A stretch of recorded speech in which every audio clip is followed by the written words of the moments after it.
Assalamualaikum warahmatullahi wabarakatuh. Perkenalkan, Saya Bagus Tia Putra. saya Siti Zumaroh. Saya Siti Khairiyah. Di sini kami akan mempresentasikan tugas data warehouse dengan judul Desain Arsitektur Data Warehouse pada Data Transaksi Penjualan Retail Bakery.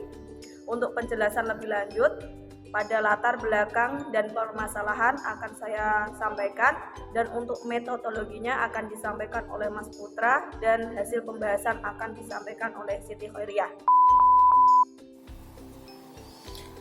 Nah, latar belakang sendiri, persaingan antar kompetitor yang semakin ketat menuntut perusahaan untuk mampu bersaing dan mempertahankan keberadaannya agar terus berkembang. Untuk itu, memanfaatkan teknologi informasi seperti gudang data akan berperan cukup besar, karena pengolahan data yang optimal akan menghasilkan kualitas informasi dalam mendukung perusahaan untuk mengambil kebijakan yang tepat, serta meningkatkan produktivitasnya dan efektivitas kinerja perusahaan. Nah, pada Roto Bakery ini yang memiliki lebih dari 40 cabang belum menggunakan gudang data untuk menyimpan dan menganalisis data transaksi penjualan yang bisa membantu mereka membuat keputusan bisnis yang lebih baik dan lebih kompetitif. Penerapan data warehouse dapat dimulai dengan pembuatan rancangan arsitektur yang akan dibuat. Untuk itu, penelitian ini bertujuan untuk memberikan rekomendasi untuk merancang arsitektur data warehouse pada data transaksi penjualan Roto Bakery dengan menerapkan metode 9 langkah Kimball. Permasalahan pada Roto Bakery ini, proses transaksi penjualan dilakukan masih menggunakan aplikasi kasir, di mana aplikasi ini hanya dapat menyimpan dan mencetak invoice penjualan saja. Keterbatasan fungsi seperti tidak mampu menampilkan pengelompokan data sesuai dengan kategorinya, membuat karyawan harus melakukan rekap data secara terpisah. Karyawan melakukan rekap data produk data tersedia dan produk baru sebelum jam operasional dimulai, dan rekap data omset per hari setelah jam operasional berakhir. Semua proses itu menggunakan Microsoft Excel sehingga membutuhkan waktu yang lama untuk menghasilkan laporan akhir atau informasi yang dibutuhkan seperti produk terfavorit, produk yang perlu dilakukan inovasi, serta cabang yang memiliki profit tertinggi ataupun informasi lainnya. Baik, selanjutnya saya akan menjelaskan mengenai bab metode penelitian. Alur metode penelitian terdapat beberapa tahap yang terbagi menjadi beberapa poin. Yang pertama ialah analisa. Di dalam analisa ada 2 poin penting, yaitu analisa permasalahan dan analisa kebutuhan data. Analisa permasalahan ialah cara bagaimana mengidentifikasi masalah, peluang dan tujuan dengan cara mengidentifikasi fenomena yang terjadi pada proses penyimpanan dan pengolahan data transaksi penjualan. Selanjutnya, analisa kebutuhan data. Analisa kebutuhan data warehouse merupakan tahap awal yang penting dalam perancangan data warehouse, karena sangat berdampak pada tahapan-tahapan lainnya. Data dummy sebagai data uji coba dalam desain arsitektur dibuat untuk proses uji coba pengimplementasian desain perancangan data warehouse melewati proses ETL atau extract from transform loading, yaitu proses mempersiapkan sumber-sumber data operasional untuk data warehouse. Selanjutnya pada alur berikutnya yaitu desain pemodelan dimensional, membuat perancangan desain arsitektur data warehouse dengan 9-step metode. Dengan menggunakan metodologi 9-step Kimball, metode ini mencakup 9 tahap dalam merancang dan membangun data warehouse. Yang pertama ialah pemilihan proses, tahap pemilihan kebutuhan bisnis, serta menganalisa proses data yang ada. Yang kedua, pemilihan grain, tahap pemilihan record dari tabel fakta secara pasti dan tepat untuk direpresentasikan. Yang ketiga, pengidentifikasian dan pembuatan dimensi yang sesuai. Yang keempat, pemilihan fakta. Tahap pemilihan fakta yang dilakukan berlandasan proses grain dan dimensi yang telah ditetapkan. Yang kelima, penyimpanan prekalkulasi pada tabel fakta. Tahap pengujian prekalkulasi pada fakta yang telah ditentukan agar dapat dilakukan pengukuran yang dicari. Selanjutnya, melengkapi tabel dimensi. Tahap melengkapi tabel dimensi dengan atribut atau keterangan yang diperlukan dan mudah dipahami. Yang ketujuh, pemilihan durasi dari database. Tahap pemilihan ini yaitu durasi data yang akan digunakan dalam proses data warehouse. Yang kedelapan, pelacakan perubahan dari dimensi secara perlahan. Tahap ini menelusuri atau memperhitungkan secara perlahan perubahan yang terjadi pada dimensi. Dan yang terakhir, memutuskan prioritas dan cara query. Tahap perancangan data warehouse secara fisik untuk menghasilkan data warehouse. Selanjutnya saya akan menjelaskan mengenai hasil dan pembahasan. Di dalam hasil dan pembahasan ini ada 4 yang akan kita bahas. Yang pertama ada hasil analisa, yang kedua ada desain permodalan dimensional, yang ketiga ada rancangan skema bintang, dan yang terakhir ada proses ETL, extract, transform, dan load. Yang pertama, saya akan membahas mengenai hasil analisa terlebih dahulu. Pada tahap ini dilakukan dengan menganalisa permasalahan dan kebutuhan data. Pada saat merekap data, hanya melakukan rekapan berupa jumlah omset per hari dan jumlah transaksi penjualan.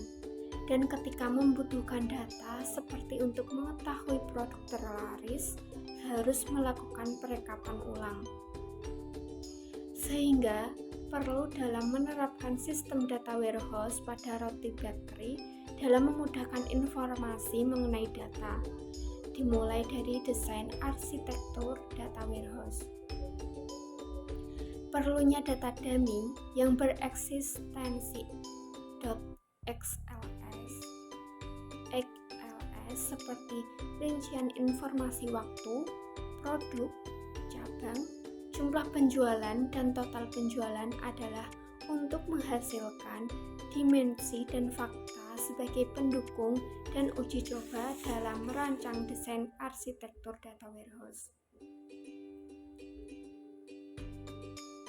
Di sini ada contoh dari data dummy produk, yang mana ada kode item, kode produk, kode kategori, nama produk, unit, kode satuan, dan harga. Yang kedua ada desain permodalan dimensional. Metode yang digunakan dalam penelitian ini adalah menerapkan metode 9-step gimbal dengan tahapan sebagai berikut. Yang pertama ada pemilihan proses. Biasanya dalam pemilihan proses ini berupa mengidentifikasi topik permasalahan dari desain arsitektur data warehouse. Yang kedua ada pemilihan grain. Dalam tahap ini memilih apa yang akan direpresentasikan pada tabel fakta, contohnya berupa jumlah transaksi penjualan. Dan yang ketiga ada pengidentifikasian dan pembuatan dimensi yang sesuai. Dalam mengidentifikasi itu harus sesuai dimensi sesuai tabel fakta juga. Terus ada pemilihan fakta berupa memilih fakta dari grain tadi. Ada penyimpanan prekalkulasi. Dalam tabel fakta itu ada prekalkulasi, yaitu melakukan perhitungan sementara dan menyimpan hasil kalkulasi pada tabel fakta.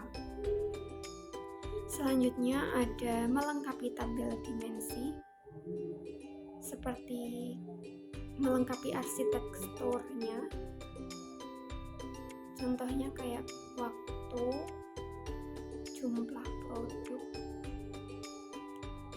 Terus ada pemilihan durasi dari database, ada pelacakan perubahan dan dari dimensi yang dilakukan perlahan, dan yang terakhir ada memutuskan prioritas dan cara query. Dan yang ketiga ada rancangan skema bintang.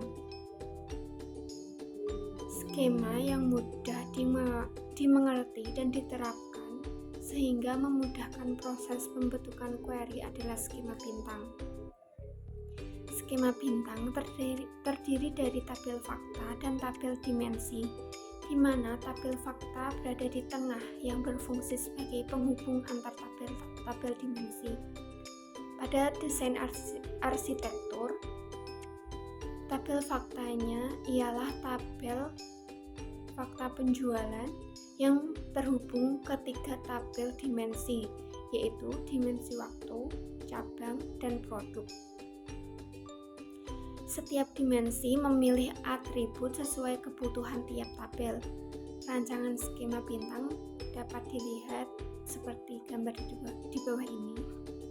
Ada waktu, produk, penjualan, dan cabang.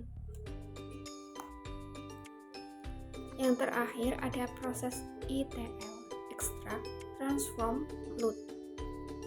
ETL atau extraction, transformation, dan loading merupakan tahapan dalam pemrosesan data yang berasal dari berbagai sumber ke dalam data warehouse. Proses dilakukan untuk mengumpulkan, menyaring, memproses, dan mengelompokkan data-data yang tergolong relevan untuk disimpan di data warehouse. Yang pertama ada extraction. Extraction adalah proses memilih data yang telah diekstrak untuk menghasilkan struktur atau pola data yang dibutuhkan. Pada proses extraction, data yang semulanya dalam format .xls diekstrak ke dalam software yang kemudian akan digunakan pada proses berikutnya. Yang kedua ada transformation. Transformation adalah proses transformasi perubahan data yang dilakukan dengan mengkonversi tipe data, menyaring, melakukan perhitungan, dan meringkasnya. Ada 3 dalam transformation. Yang pertama ada transformasi dimensi waktu, yaitu proses transformation waktu merupakan proses mentransformasikan tanggal transaksi penjualan menjadi dimensi waktu. Ada dimensi cabang. Proses transformation cabang merupakan proses mentransformasikan data cabang dan wilayah menjadi dimensi cabang. Dan yang terakhir ada dimensi produk. Proses transformation produk merupakan proses mentransformasikan data produk dan kategori menjadi dimensi produk. Dan yang terakhir ada loading. Loading atau pemuatan adalah proses terakhir dari ETL yang dilakukan untuk memasukkan data ke target akhir. Secara umum, format data pada proses ini telah diseragamkan dari hasil transformasi ke dalam data warehouse, yang kemudian penyajian dapat dilakukan dengan laporan atau analisa sekumpulan data.